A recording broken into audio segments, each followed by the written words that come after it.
Welcome back. You were watching Dr. John Lukyamuzi talking about relationships and the art of understanding your mate. Before the break, you were giving us an outline. Correct. As to what women need to know. So what else does a woman need to know?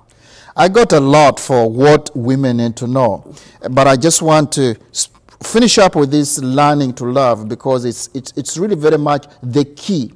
What I'm giving you, I'd like to call them the keys, because when you know them, you can open about any man, because now you have the keys. Now you got your attention. But you don't get his attention. You don't get a man's attention by being critical, by demanding, by bringing fear to him. Those are the things you should never work. And I know when I was growing up in Africa, I was raised that way. Don't do this. You know, you're about to be killed, or that type of threat. It's kind of called like reverse psychology. But the best way to help somebody is to motivate them, inspire them from a positive point of view. You can do it, honey. You can make it. And that encourages the man. He said, "Whoo, she said I can do it." When he wakes up, he's ready to go, because he's getting that encouragement from his wife. But you're saying that the person has to do encouragement all the time. Does that stop the person from being honest? You see, again, when somebody's about to do something that is very wrong, you're not going to encourage that person. You have to be honest and at least and say, look, this venture or this stuff you're doing is wrong. That's a very good question. But the approach, that's what I'm talking about. Okay. It's the approach. Mm-hmm. It is the method. You don't approach it by looking down on that person. It's like those of us who are parents. You never tell your children you'll never mount up to anything. You'll never be anything. Okay, they are going to be hearing that. Mm-hmm. So you are sowing a negative seed. So that's what I'm saying here. You need to be stepping out and at the same time being patient. He may not even get it the first time. But you have to learn how to be patient with him so that you meet his needs. Because sometimes women forget that men have needs. And that is very important for women to remember that men, they do have needs. So that means you have to be tolerant with them. Because men, in general, tend to pretend to not have any needs, especially in Africa.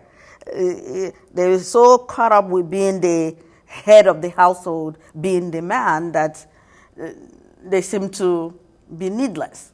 Yeah, you have to remember. So that's a wrong perception they give women. Yeah, but that's why I use this topic, the art of understanding your mate. You have to understand who men are.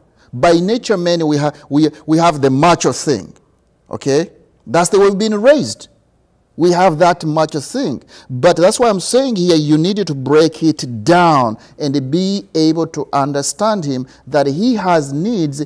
He needs your support. He needs your encouragement. Men don't cry like women do. Once in a while they will. But you have to come to that point and be patient with them, be skillful with them, be also tactic. That's very good. Okay? And the other thing, be also, yes, you can be emotional, but you have to balance it.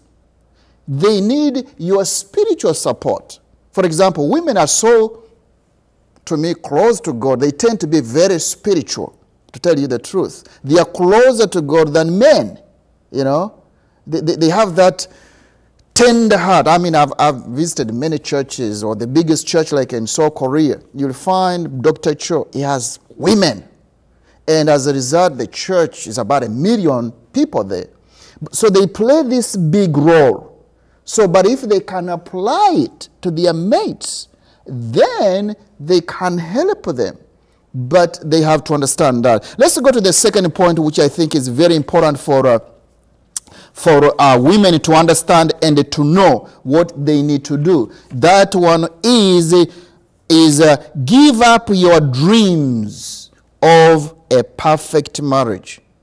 Okay? There is this notion that you're going to get a perfect marriage. I want everybody listening to me. There is no such a thing like a perfect marriage. You can make it a good marriage. Yeah. Because the moment you have people, okay, I don't care what institution, be it a church, be it a mosque, people are not perfect. And you'll never get a husband who is perfect. So you need to abandon that idea that you're going to have a perfect marriage or whatever your dream is.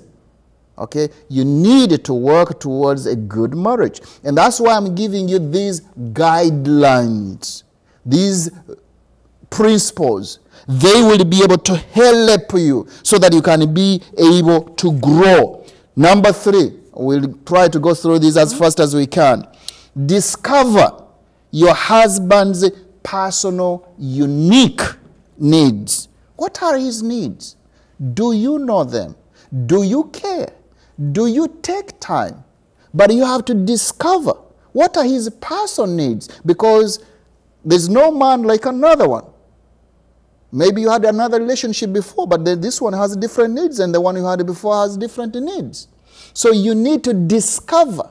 You need to take that responsibility and find out what are really his needs. Because we are all different. We are all unique. You cannot stereotype that all men are like. Because I've had women say, all men are dogs. No, that's not right. I'm a man. I'm not a dog. You know? So it's very important not to generalize.